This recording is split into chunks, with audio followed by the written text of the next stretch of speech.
Olá, pessoal! A gente vai ver agora o tipo penal previsto no artigo 333 do nosso Código Penal, que é o tipo de corrupção ativa, tá?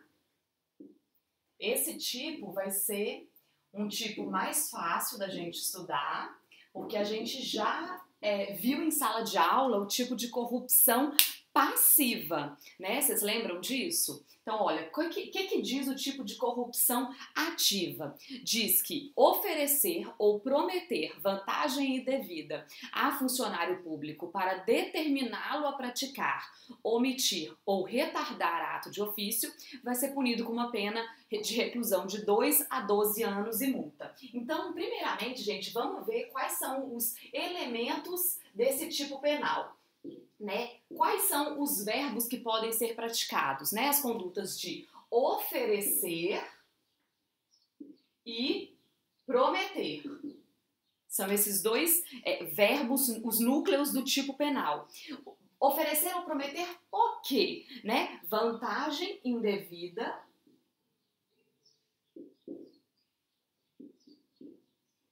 a funcionário público. Para quê, gente? Para determiná-lo a praticar, omitir ou retardar ato de ofício.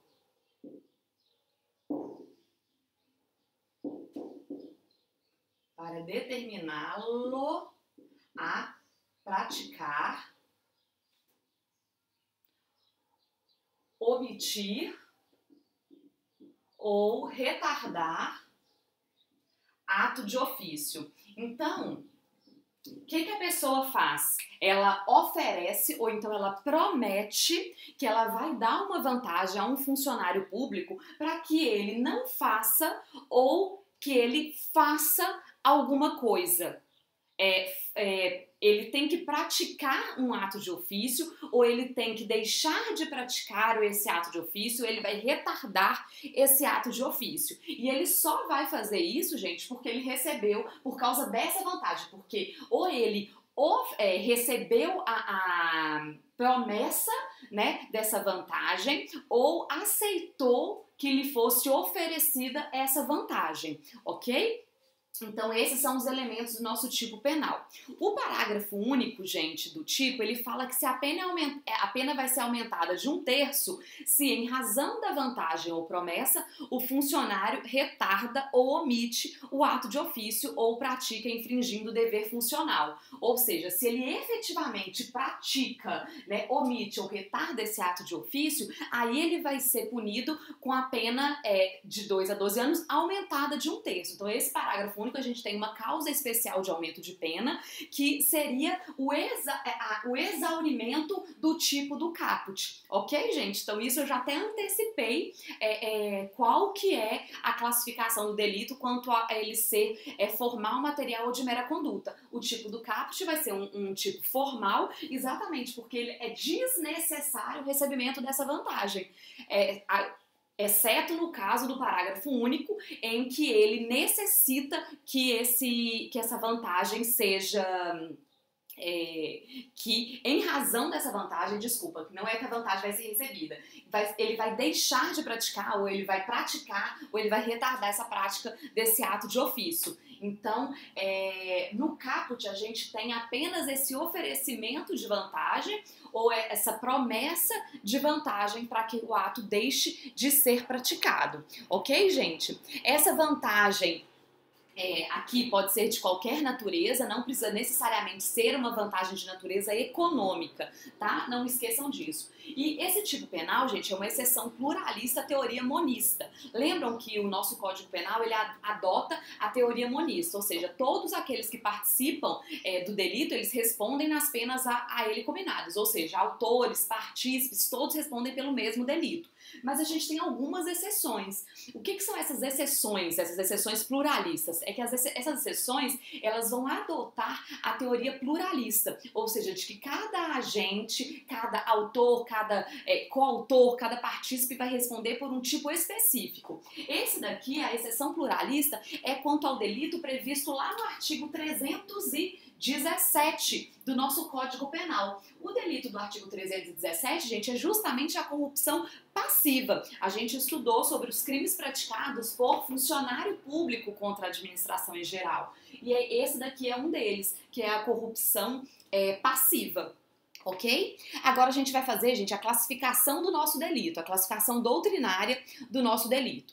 Primeira coisa, gente, quanto à classificação dele ser simples ou complexo, ele vai ser simples, a gente consegue perceber que ele não é decomposto em mais de um tipo punível. Classificação, aqui, a primeira classificação, então, ele é um tipo simples, né? Ele é um tipo doloso, porque ele não prevê a modalidade culposa, ok, gente? Ele é um tipo uni ou mono subjetivo, né? Significa a mesma coisa, tá, gente? Esses dois. Ou de concurso eventual, né? Ou seja, o que isso quer dizer? Que ele não necessita de mais de um agente para que esse delito seja praticado. Basta um agente, esse delito já pode ser praticado, ok? Ele admite o concurso de pessoas, tá? Ele é um tipo de ação mista. Por quê, gente? Porque aqui a gente tem dois verbos no tipo. Então, a ação dele pode se dar de duas maneiras, tanto na conduta de oferecer como na conduta de prometer. Então, é de ação mista. Alternativa ou cumulativa? Aqui, gente, vai ser alternativa. Por que alternativa? Porque a gente pode ter o agente praticando esses dois verbos núcleos no mesmo contexto fático e aí ele vai ser punido por apenas uma conduta, um crime que vai ser cometido. Ele não vai cometer mais de um crime se ele praticar os dois verbos núcleos no mesmo contexto fático, ok? Esse tipo penal é uniofensivo. Ou seja, ele ofende um bem jurídico, que é a administração pública, né? O que esse tipo penal ele visa? Ele visa fazer com que o funcionário público não seja corrompido, né? Por uma conduta do particular, ok? Então, ele é uniofensivo. Quanto ao sujeito ativo, gente, ele é um crime comum. Ou seja, ele pode ser praticado por qualquer pessoa. E quanto ao sujeito passivo, ele é um crime próprio, ou seja, ele vai ser praticado contra um funcionário público. Então aqui, ó, o sujeito ativo, quanto ao sujeito ativo, ele é um crime comum. E quanto ao sujeito passivo, ele é próprio, né? Porque só pode ser praticado por um determinado grupo de pessoas, tá bom? Nós já falamos que ele é doloso, ele é comissivo, né? Ou seja, ele precisa, para ele ser praticado, ele precisa de uma ação do sujeito ativo, ele não basta que seja uma omissão, um deixar de agir, tá? Ele é de forma livre, porque o tipo penal não especifica a maneira em que ele será praticado. Ele é instantâneo, porque o momento consumativo dele se dá num determinado instante, tá? A gente percebe que a consumação desse delito, ela ocorre num determinado momento fixo no tempo, ok? Então, assim que há o oferecimento dessa vantagem, a promessa dessa vantagem, a gente tem o delito consumado. Ok? Então ele é instantâneo, ele é monossubjetivo, mono ou unissubjetivo, eu já falei. Ele pode ser uni ou plurissubsistente, tá, gente? Isso quer dizer que ele admite ou não a tentativa, vai depender do caso concreto, a gente analisar se cabe ou não esse parcelamento do iter criminis, se a gente vai conseguir fracionar esse iter criminis. Ele vai ser transeunte, ou seja, ele não deixa vestígios, a prática desse delito não deixa vestígios. Ele é um delito de dano, ou seja, não basta apenas colocar em risco a administração pública, né? Ele necessita desse dano. Ele é um delito formal, exatamente porque não exige não exige que essa vantagem indevida seja entregue, nem exige que o funcionário público efetivamente pratique esses atos, tá bom, gente? Nem praticar, nem omitir, nem retardar o ato de ofício. Isso é desnecessário, tá? Para a consumação do delito. E também não precisa dele receber a vantagem. Então, naquele momento em que há o oferecimento da vantagem para que o funcionário público, para que um funcionário público faça isso, o particular ele já está cometendo o delito. Não precisa que o funcionário público receba a vantagem, nem que ele complete um desses atos aqui. Tá, gente? No caso do parágrafo único, ele exige isso daqui, mas ele continua sem exigir o recebimento da vantagem, ok? É só que o funcionário público, ele cede e ele acaba praticando esses atos aqui, né? Tanto praticar, omitir ou retardar esse ato de ofício.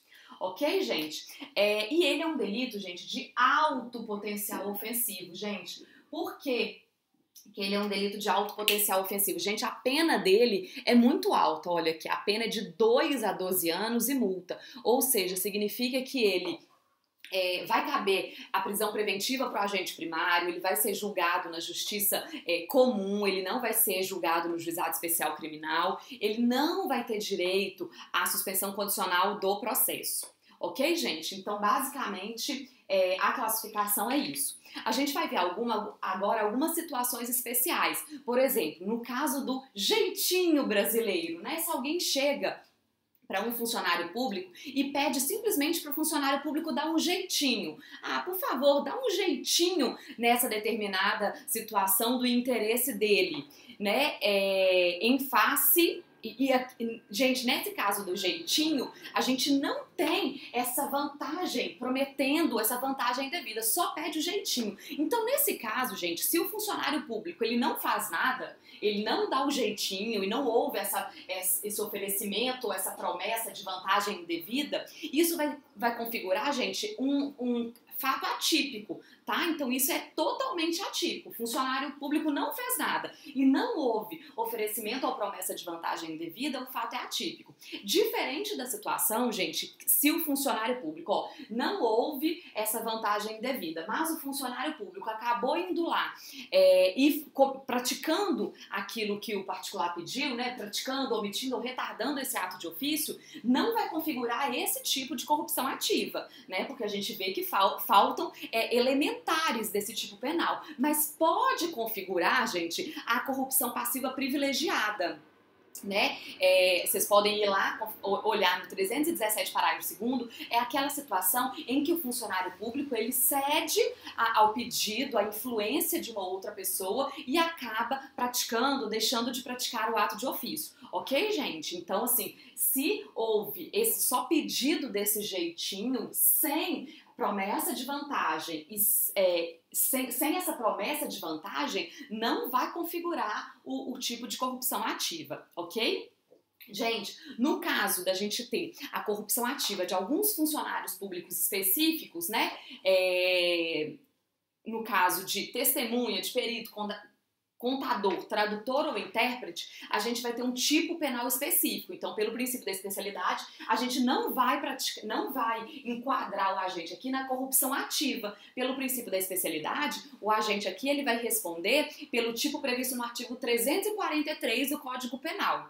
E no dia que eu tô gravando esse vídeo, a gente já estudou esse tipo em sala de aula, tá bom, gente? Então, isso é quando tem essa conduta mais praticada, não aqui em relação a funcionário público, vai ser relacionado a determinadas pessoas específicas, testemunha, perito, contador, tradutor ou intérprete, ok? E no caso, gente, da mesma forma como eu falei em um dos tipos anteriores, no caso da gente ter a corrupção ativa em transação comercial internacional, vai ser um tipo penal específico também, princípio da especialidade, e aí vai ser o artigo 337b do nosso Código Penal. Esse tipo a gente também viu em sala de aula, ok? Outro ponto importante, gente, é que eu não sei se vocês separaram, mas aqui, pra gente ter esse delito, a gente precisa ter essa promessa, esse oferecimento, essa promessa de vantagem, ela tem que ser anterior a essa prática, omissão ou retardamento desse ato de ofício do funcionário público. Então, ó, eu deixei o 1, gente, pra ficar mais fácil, tá? Da gente visualizar. Então aqui nós vamos ver sobre o oferecimento de vantagem após. Se o oferecimento de vantagem acontece após a prática, a conduta, o oferecimento de vantagem após a prática do ato, a conduta desse funcionário de praticar, omitir ou retardar o ato de ofício. Após a prática do ato pelo funcionário público. Gente, não vai configurar o tipo de corrupção ativa.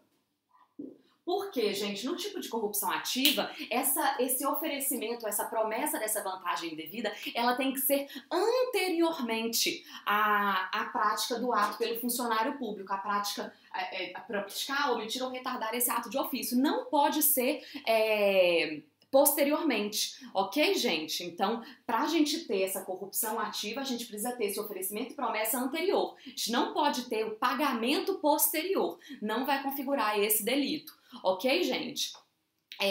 Agora, uma coisa que a gente viu em sala de aula quanto a outro tipo penal é quando o núcleo do tipo for dar. Vocês lembram disso? A gente verificou que lá no tipo de corrupção passiva, se o agente recebe, ele comete, se o funcionário público, ele recebe a vantagem indevida, ele comete o tipo lá de corrupção passiva. Mas aí eu expliquei pra vocês que ele não tinha um correspondente aqui na corrupção ativa, né? Então, assim, se o funcionário aceitar a promessa, aqui, a corrupção ativa, a gente tem o prometer. Lá na corrupção ativa, na corrupção passiva, a gente tem o aceitar promessa. Então, os tipos penais, eles se correspondem, né? Os núcleos do tipo. Aqui, gente, é exatamente essa situação que eu expliquei lá pra vocês, na sala de aula. A gente não tem a conduta de dar como elementar do tipo, como verbo núcleo do tipo de corrupção ativa. Então, se um particular der uma vantagem indevida para um funcionário público, ele não vai se enquadrar nesse tipo penal. Exatamente porque a gente não tem as condutas de dar aqui como verbo núcleo do tipo penal. A gente tem apenas oferecer e prometer. Não tem o verbo núcleo dar, tá? Esse verbo núcleo dar, a gente estudou ele na corrupção ativa em transação comercial internacional, lá no artigo 337b, a gente viu que aí lá a gente tem o verbo dar também, e ele tem também no Código Penal Militar, aí tem a previsão do verbo dar. Ok, gente? Sobre o oferecimento de pequenos agrados sem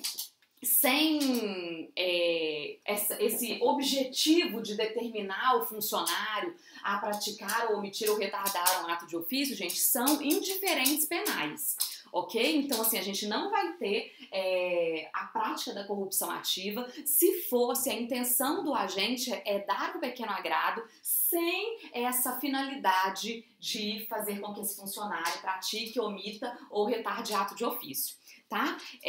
No âmbito desportivo, gente, a gente tem também o tipo de corrupção ativa, tá? E aí ele é um tipo penal também, por causa do princípio da especialidade. O agente vai responder lá pelo Estatuto do Torcedor, ok? Não vai responder pelo previsto no Código Penal. Ok, gente? Então, quanto ao delito de corrupção ativa, é isso. Bons estudos para vocês.